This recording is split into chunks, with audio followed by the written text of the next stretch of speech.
No update Monday? No problem.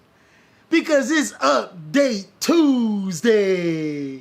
What's going on with your big dog, and happy Tuesday. I hope you are having an amazing Tuesday like I am, but let's update some things that should have happened on Monday. So as of this week is 1, 2, 3, 4, 5, 6, 7, 8, I can't even count because there's 8 weeks of kicking rheumatoid arthritis' ass. My second month in remission, and we've done some really special things. So special I can't tell you just yet, as I'll tell you later in this week on the Yu-Gi-Oh! Budget series. One thing I want to stress about this particular Monday though is that it's okay to be wrong. It's perfectly fine to stand your ground and shoot that leap of faith and be wrong. Kobe Bryant didn't make every single game winner, but the ones that he did were magical. And that's the beauty of taking shots and making predictions. That's the beauty of talking to you. I may not be always right about certain particular things, but I love to provide you guys insight on what is happening and what could very much happen. Just like how I'm going to provide you insight on the next top level Yu-Gi-Oh! Decks. That's right, big dog, some of the haters may not like it, but there's been an actual shift inside of this metagame. While be it slight, it's actually enough to propel some other decks into the top meta contention. And of course, in this video, I'm going to be giving you my thoughts. Of course, I want you to tell me your thoughts, duh, that's what makes it a great discussion. So go ahead, let me know what you agree with, let me know what you disagree with, and let me know what you think I missed. I personally think that this meta is going to be the same but different, but let me get to somewhere a little bit more comfortable so I can explain what exactly do I mean. The same but different can actually mean a lot.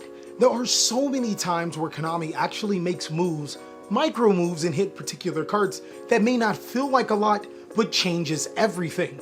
To be honest with you guys, in a perfect Yu-Gi-Oh! Format, the format that we've been saying more or less has been pretty good. You don't need to make huge changes to make big splashes, especially with Burst of Destiny being as hyped as it is. With that being said, I do think that last format's top decks will still stick around just for a little bit longer. Tri-Brigade is still one of the better strategies in Yu-Gi-Oh!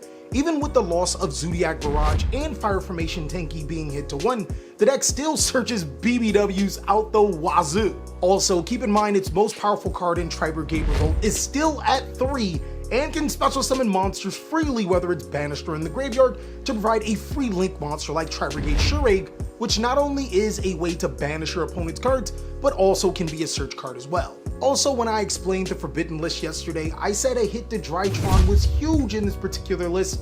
Comes to find out, not really. Basically, from what I'm hearing, the most optimal builds play 1 copy of Eva anyway, so we might be in for a Drytron format for the at least 30 days and 2 weeks. What's 30 days and 2 weeks? Oh, 44 days. Come on now. Wait, does October have 31 days? I think October has 31 days. So those 2 decks are definitely still very viable inside of this meta, but what are some other strategies that brought themselves into the meta or have even gotten stronger? I know for a fact a strategy that is completely bonkers right now is Shaddoll. Now Shaddoll was a really powerful strategy coming into last format, but players didn't really pay too much attention. El Shaddoll Winda still is the same card, preventing players from special summoning more than once. And seeing that we have the new crossout designator inside of the format, the theory is that players would probably opt towards playing more combo decks, and that's where Shaddoll can really thrive. Shaddoll's also got a hell of a lot cheaper with the 2021 Mega 10. Not only did Shaddoll cards receive reprints, but also cards like Nadir Servant and Triple Tactics Talent are a lot more accessible. I can go on forever about the Shaddoll variants, but I think that the most powerful right now at this second would probably go to Shaddoll Invoked. It provides a steady stream of fusion summoning, and Invoked Mechaba is not only a card that can negate the activation of a card, it also banishes the threat, meaning that more often than not, your opponent isn't going to be able to bring it back. Also, let's not forget that Alistair the Invoker does give our Shaddoll Winda 1000 attack. That can come up when you don't want your girl 2200 and you want her 2300. For as long as the brightness of combo decks like Drytron exist inside of this meta, there will always be a shadow to combat it. Because Shaddoll? I can't get dull-eyed with you guys to make it seem like a better joke, so we're just gonna move on. A strategy that seriously got better by addition through subtraction is Dragon Link.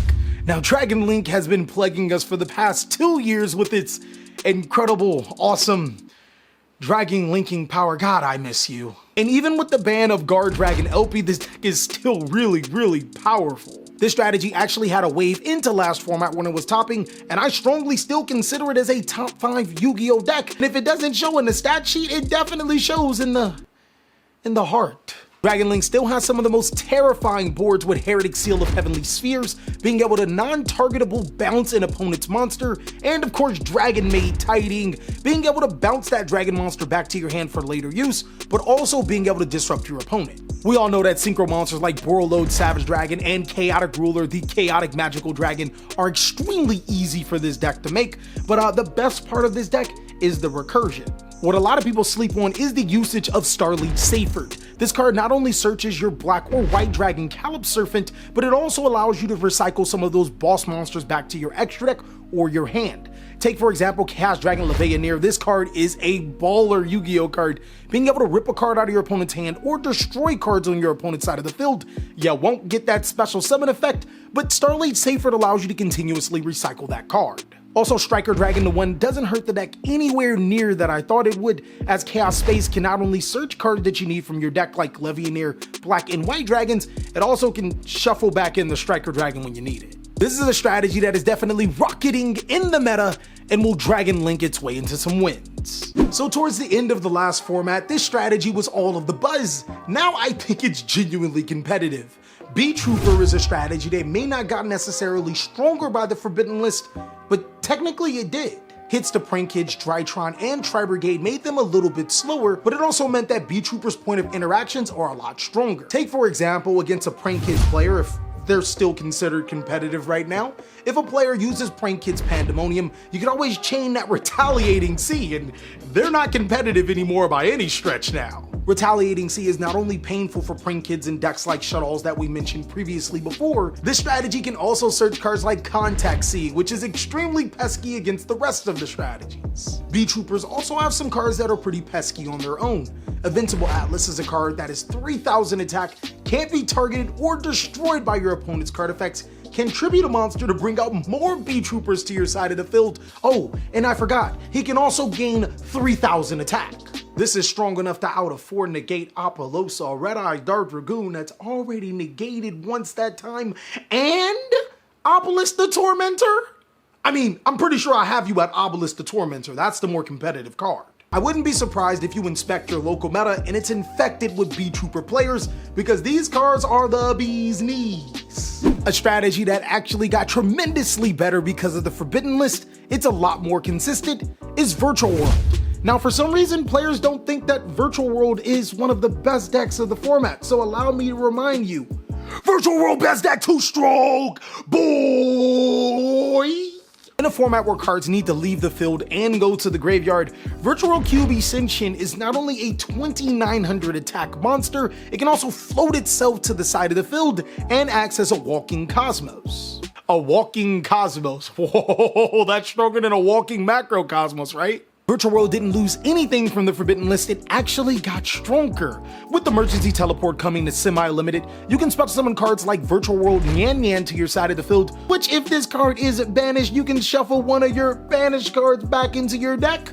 More malicious shenanigans, anyone? Virtual World is just a ridiculously powerful deck. Keep in mind, it can still make some really strong boss monsters like Crystal Wing and Red-Eye's Dark Dragoon, but my personal favorite is Invoked Kaliga alongside a Crystal Wing Synchro Dragon because it prevents your opponent from doing multiple actions. There's also easy access to Divine Arsenal AA Zeus. I can think of one top deck that lost access to that card by losing Zodiacs, but I'm not gonna say nothing. It just goes to show how powerful Zeus is, and Zeus belongs in a deck that is too strong. There's no denying that Virtual World is easily one of the best decks of the format. It's one of the best synchro decks that can Xyz summon and can even summon those splash play fusions when you need it. And for the last strategy, allow me to make a really bold take. This strategy I consider as one of the better decks in Yu-Gi-Oh! Post Burst of Destiny, but it actually has all of the quantities or qualities right now.